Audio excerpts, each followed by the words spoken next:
What is up, all you gamers? Welcome back to the weekly Respawn recap. We hope you all enjoy. We're going to break down some stories. You ready?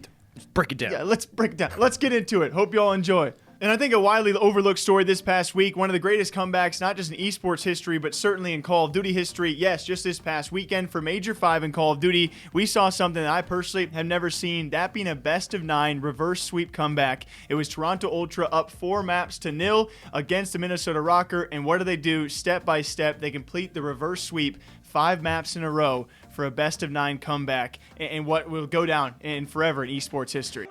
He sees the wrap out. He's going to work the plant. Now it'll be he's going to catch him out. And Priesta, they're going to catch him. He gets away for now. 50 He's got no time. Just gets out He's of got a plant. Time is dwindling. There's the angle. Kleenex wins one. Attack finishes it. It is done. The greatest comeback in the history of Call of Duty esports.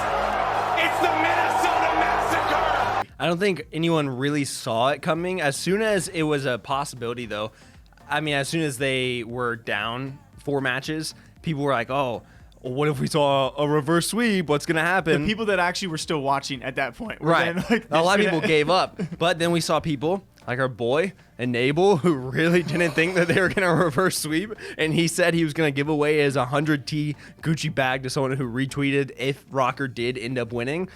And then they did, so I don't think anyone saw it coming. It was crazy. Yeah, I mean, you had people that were literally leaving the venue. I mean, I'll be honest, after about map 3, I took a break, get some food. You come back, all of a sudden, they do have a chance at it. So I can't, take full credit for sitting through all 9 maps. But certainly, as you got closer and closer, you check Twitter any point in time that night, people were like, oh no. And not only were they talking about the biggest comeback in Call of Duty history, they were talking about the biggest choke and collapse in Call of Duty history. So on one side, you're feeling amazing for those guys.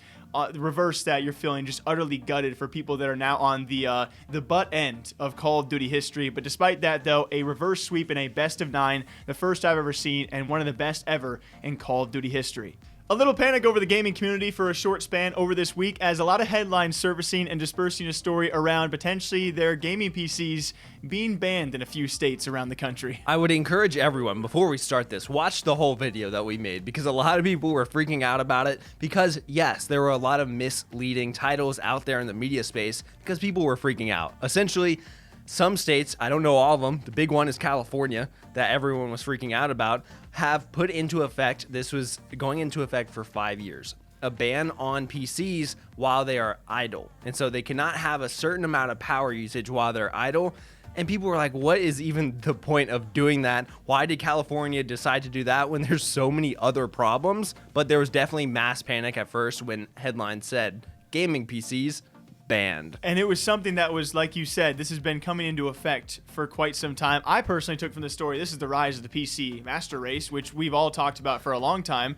Console's going to be around for a while as well, but hey, I always recommend to all the up-and-comers, you think of the age we're in currently, why this may be spread even further is every kid nowadays, whether he's asking for an Xbox or PS4, if he's not, he's asking for a gaming PC. And I'll say, the only effect this will have on those kids or the parents who are buying them for those kids is kids. Right. I know my parents wouldn't buy me a PC. For an original exactly. Xbox. I had to beg for a Game Boy. But the only effect this will have on you is a lot of these websites. Look at Dell, Alienware's website. Will have a little notification that says cannot ship to these states or approved by the whatever guidelines. And so I expect to see more companies kind of adapting to those rules so they can sell in those states. But overall, shouldn't affect you. If you build your own PC, won't affect you. It won't affect most people. So it spread like wildfire, but do not panic, guys. Gaming PCs are kind of lightly restricted in one way or another, some places, but most likely not for you. The Activision Blizzard scandal, yes, it does continue, and my oh my, you have had so many videos on this. We encourage you guys to go check them out piece by piece, because each piece has been, well, incrementally getting worse and worse for Activision Blizzard. The biggest news as of this past week most likely being Blizzard and J. Allen Brack, the president over there, now officially stepping down. But that's just one of many things ongoing over at Activision Blizzard. I feel like every day in our messages when we all talk to each other in the office, it's like, oh, well, here's another thing that happened, because it just keeps going. We could probably make a video about it every single day if we wanted to, but we want to give our viewers a little bit of a break from it every day. But yeah, some of the biggest things, I'll point out a couple. So yes, J. Allen Brack, that was the president of Blizzard, who decided quote unquote, decided to step down to pursue other opportunities, which seems like a pretty convenient time for that to happen, I would say. Anything weird happened recently? Or? I don't know. Brack, what's going on? But so we have that going on. A lot of people questioning, is this just use of a scapegoat, or did he just decide to, haul ship, just get out of there, or what? And then also my personal favorite thing that's happened is Frances Townsend decided to delete her Twitter account, who was an executive who had tweeted some questionable things about the company, went against whistleblowers, and said that the allegations were fake or infactual, incorrect, and old. And so a lot of stuff happening at the executive level. I imagine we'll see more and more changes as time goes on. I can't imagine being at the exec level, being that high up, especially for someone like Townsend, and then all of a sudden you really have the audacity, or should I say the naivety of the situation to, was it retweeting a whistleblower? Yeah, it was not even retweeting it. She shared an article about whistleblowers. It's like, I was dumbfounded. I can't imagine working your way up to that level at such an established company and then just being... I can't imagine being that ignorant to the fact of what else is going on. But besides all of that, yes, there's going to be future updates, I imagine, if not later this week. I mean, every time you check the news, we got walkouts, we got current employees, we got past employees, we have the lawsuit progressing, we have people stepping down, we have people sharing things about whistleblowers. So Activision Blizzard, yes, heavily under fire, and we await what is now next. The long-awaited Halo release, yes, it's slowly coming out as beta access, shortly being given to a lot of top names out there and figures in the space. Now we have some leaks out there, which again, take with a grain of salt. We are just hoping, like a lot of you guys are as well, as a voice leaked, that being a voiceover for in-game audio, has leaked saying, Halo Battle Royale, or along those lines, which I'm so sorry. Hey guys, we're all lucky that Jake is not the one who's announcing Halo game modes. Can you imagine hearing my voice randomly in the game? You're like, oh, why does that one sound like that? We don't want this anymore. But yeah, we don't know necessarily. This is not a quote-unquote confirmation, but you do have to ask yourself, why would a voice line from the official announcer, Steitzer, be data mined from the game if they weren't thinking about adding a Battle Royale? Maybe it's an idea that got scrapped, they moved on, or maybe it is indicating that there's actually going to be one. I will play devil's advocate here. I sent you this.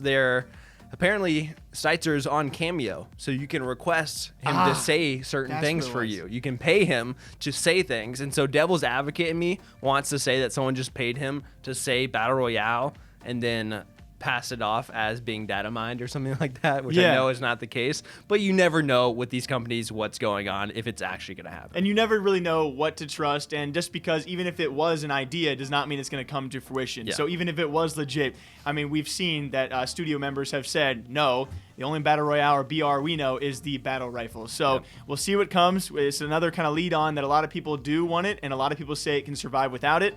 What do you guys think? Very lastly, it seems that the fall of Warzone might finally be approaching. Yes, not only for games like Halo that are awaiting release, but also Apex Legends is on the rise. Yet again, we have big streamers out there, if not taking breaks for quite some time, maybe making the full switch. You got the usual crew because Nickmercs was amongst the first to say, hey, or amidst the first to say, I'm going to be taking a couple weeks. I'll come back to Warzone maybe every now and again for updates. I'm going to make that switch. What's going to be on your main channel today? Anything? Yeah, that I'm quitting Call of Duty. Is it really? Yeah, and I am. I'm not uploading that shit anymore. I'm not playing it.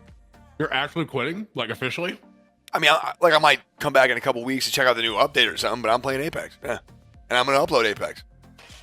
If they don't like it, they can suck it. And right along with him, we have now seen several names like Cloaksy, like Symphony, like other top names out there at least give it a try, and it seems to be on the rise again for Twitch, which usually leads other content creators to do the same. It's definitely skyrocketed recently. I think I just recorded the video. I don't think I just recorded it. I know I recorded the video that we said that Apex is up 53%, I think, in viewership this past week, and it's above games like Warzone. It's number 5 right now, and so it's definitely doing well for itself.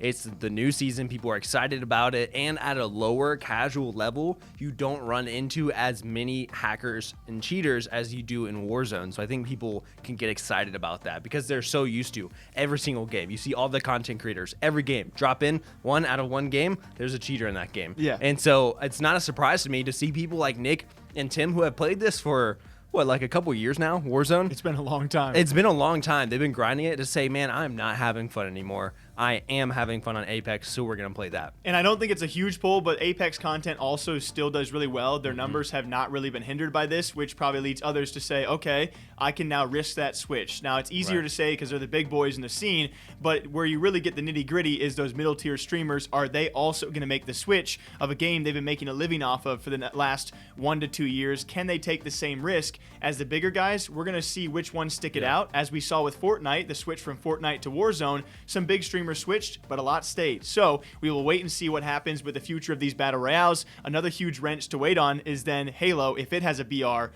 we're going to be riddled with them, and we're going to see which one actually succeeds and which one really, really takes off for the next couple of years. As per usual, we hope you guys all enjoyed the Respawn recap this week. If you did, make sure to leave a comment down below. Until next time, you take care of yourselves, and we'll see you then. All right, bye. Okay, bye. Okay, well, Bye. bye.